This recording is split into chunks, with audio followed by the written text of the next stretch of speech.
Bonjour tout le monde, ici Suzy pour Studio Humanix. En ce moment, on utilise la plateforme Zoom pour offrir les cours. J'ai quelques corrections à apporter au sujet de certains mouvements parce que quand on est en virtuel comme ça, vous allez voir beaucoup le devant, mais peut-être moins en 3D. J'ai mon miroir en arrière, donc vous allez pouvoir voir mon dos. C'est ce que je conseille à mes clients de regarder dans le miroir et d'avoir aussi un miroir à côté d'elle pour pouvoir se regarder et vérifier leur positionnement, surtout au niveau du bas dos, parce que quand on commence et que souvent le bas dos est tendu, le mouvement au niveau du bassin pour faire les C n'est pas le même. Donc, la personne, elle va beaucoup pencher en avant ou en arrière, étant donné qu'ici, c'est restreint. Alors, je voulais donner une petite correction par rapport au dos dans un mouvement comme celui-ci, par exemple. On va tourner les pieds vers l'extérieur. Bon, vous êtes en fente.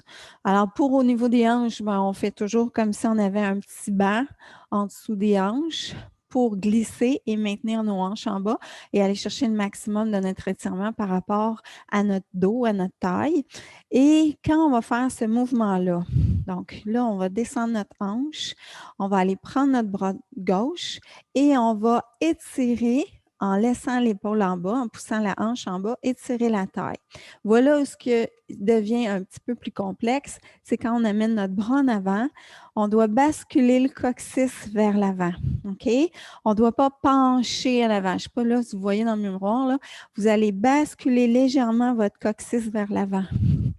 Donc, coccyx vers l'avant.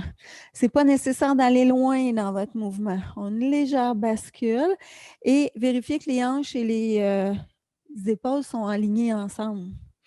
Et ensuite de ça, on va continuer notre mouvement en allongeant notre colonne, en poussant le bras vers l'arrière et en tirant en haut. OK? Donc, c'était une petite correction pour ce mouvement-là.